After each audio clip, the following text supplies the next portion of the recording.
વાસુદેવા હરે પરમાત્માને પ્રેત રહે.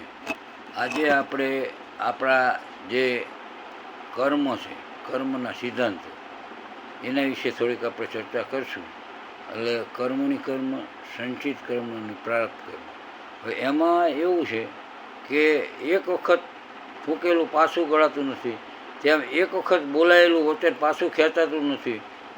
એ એક વખત ક્રિયામણ થઈ જાય, એટલે એ ક્રિયામણ થઈ ગયું એ સંચિતમાં જમા થઈ ગયું, અને સંચિતમાં જન્મ થઈ ગયું એટલે જીવનકાળ દરમિયાન પાકીને પણ આ જન્મમાં કે ઓલા જન્મમાં તમે એ પ્રારબ્ધ રૂપે તમારી સામે આવે છે. એટલે કર્મો કરતાં વિચારવું. અને આપણે મનુષ્ય જન્મ કર્મોનો ભોગવટો કરવા માટે મનુષ્ય જન્મ મળ્યો છે. એટલે ફક્ત એક જ ઉપાય છે કે જ્ઞાનાગ્નિ દ્વારા, ભક્તિયોગ દ્વારા, કર્મયોગ, ધ્યાન યોગ દ્વારા બધા જ કર્મોથી મુક્તિ મળે છે. જો તમને પરમાત્માનું જ્ઞાન થઈ જાય તો જ્ઞાનાગ્નિ એવો છે કે બધા કર્મો તમારા ભસ્મ કરી નાખે. એટલે આપણે જાગૃતિ રાખવાની. એટલે સત્ય, જ્ઞાન, અપેક્ષા, ઈચ્છા, રાગ, દ્વેષ, મારું તારું, કામ, ક્રોધ, લોભ, હું કરતા, અભિમાન, મોટાઈ, લુચ્ચાઈ, અદેખાઈ, અનીતિ, અધર્મ, આ બધા જે આપણા દુર્ગુણો છે એથી આપણે અલિપ્ત રહેવાનું. અને એ દુર્ગુણ વ્યાપે ત્યારે સાક્ષી ભાવ રાખી અને જે અંદર એનો પ્રભાવ દેખાવા માંડે એટલે એનેથી એ આવેગથી આપણે દૂર થવું.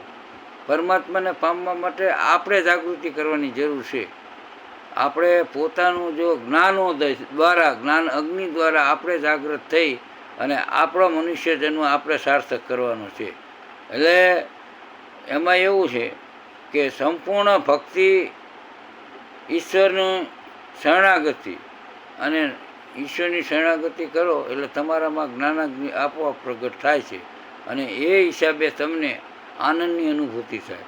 અને આત્મા શું છે, હું કોણ છું, ક્યાંથી આવ્યો અને ક્યાં જવાનું, એ જ્ઞાનાગ્નિનો જે પ્રજ્વલિત દીપક છે એ સતત જાગૃતિ રાખજો. એટલે તમને આ જ જન્મમાં તમારું બંધનમાંથી મુક્તિ મળી જશે. એટલે ક્રિયામણ કર્મોને કાબૂમાં રાખવા કર્મયોગ કયો છે, અને સંચિત કર્મોને સમાપ્ત કરવા માટે જ્ઞાનયોગ કયો છે, અને પ્રારબ્ધને અશાંત કરવા માટે ભક્તિયોગ કયો છે. એટલે સંસારમાં ધર્મ આસક્ત છો કે વિરક્ષો તે તમે જાણી શકો છો. એટલે તમે એકલા પડો અને એકલતા લાગે ત્યાંનું નામ આસક્તિ. મોહ, મમતા, રાગ, દ્વેષ અને તમે એકલા પડો અને એકતા, શાંતિ લાગે તો ત્યાંનું નામ વિરક્તિ. તમને શાંતિ, સંતોષનો અનુભવ થાય તો તમારામાં વિરક્તિ આવી એવું તમને થોડુંક લાગે. એટલે જીવનમાં જ્ઞાન માર્ગના અધિકારી તમે બનો તો તમારે સંપૂર્ણ શરણાગતિ પરમાત્માની, પછી સંપૂર્ણ પરમાત્માની સત્તાનો સ્વીકાર અને સંપૂર્ણ શ્રદ્ધા વિશ્વાસ સાથે ભક્તિ કરો તો તમારામાં જ્ઞાનાગ્નિનું પ્રગટ થાય. કારણ કે તમે લાયક બનો એટલે તમને એવા મહાન ગુરુ મળે, એવા મહાન સંતો મળે, એવા મહાન મહાપુરુષો મળે કે તમને સામેથી ચાલી તમને જ્ઞાન આપવા તમારા આંગણે પધારે. પણ તમે પહેલાં એને લાયક બનવા માટે પ્રયત્ન કરવા પડે.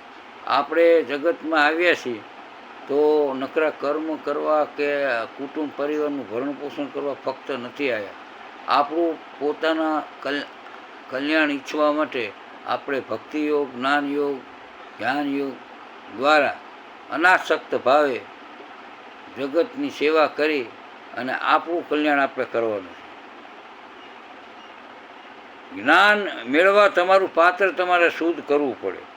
એટલે જો મન, બુદ્ધિ, આત્મા, વૈરાગ, નિર્મળતા, સહિષ્ણુતા, પ્રતીક્ષા, ક્ષમા, સભાનતા અને સમભાવ, સંતોષ, સત્યતા, મુમુક્ષુતા અને અનન્ય ભક્તિ હશે તો તમારું અંતઃકરણ આપોઆપ શુદ્ધ થશે.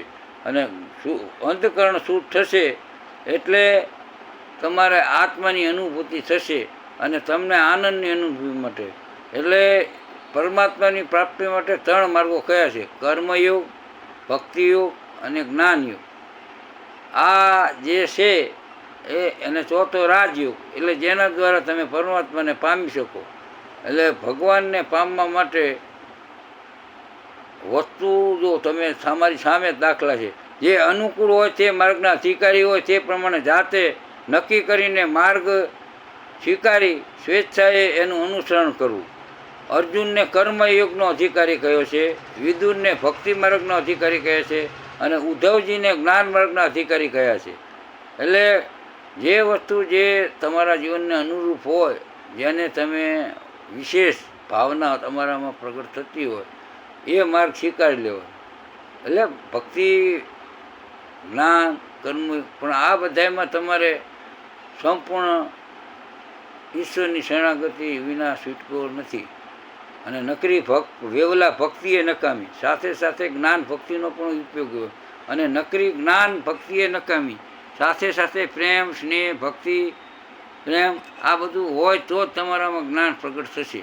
એટલે અને બીજું આ બધા કરવામાં અહમનો અને અહંકારનો નાશ કરવાનો. હું પોતે કંઈક છું અને હું જ્ઞાની છું, હું ભક્ત છું, એ તમારો અહમ છે, એનો પણ ત્યાગ કરવાનો છે. હું પરમાત્માનો છું. હું પરમાત્માના કૃપાથી આ સત્સંગ કે આ જે ભજન કે કીર્તન કે જે કરી રહ્યો છું એ પરમાત્માની કૃપાથી કરી રહ્યો. હું પરમાત્માનો એક સામાન્ય સેવક છું અને પરમાત્માનો દાસ છું અને પરમાત્માની કૃપાથી આ સેવા કરી રહ્યો છું અને આ જ્ઞાનનું અર્પણ કરી રહ્યો છું. એટલે આવા ભાવથી તમે કરશો તો તમને જ્ઞાન થશે. એટલે આમાં એવું છે, જો ભક્ત સેવો હોય કે બિલાડીના બચ્ચા જેવો, કે જે બિલાડી બચ્ચાને ક્યાંય જવું તો બચ્ચાને બિલાડી લઈ જાય, અને જ્ઞાની વાંદરીના બચ્ચા જેવું હોય. વાંદરી બચ્ચાને કૂદવું, વાંદરીને કૂદવું હોય ને તો બચ્ચા વાંદરીના ડોકે લાગી જાય. એટલે આ વસ્તુ એને કર્મયોગીના ગાયના અને બચ્ચા એટલે બળદ જેવો છે.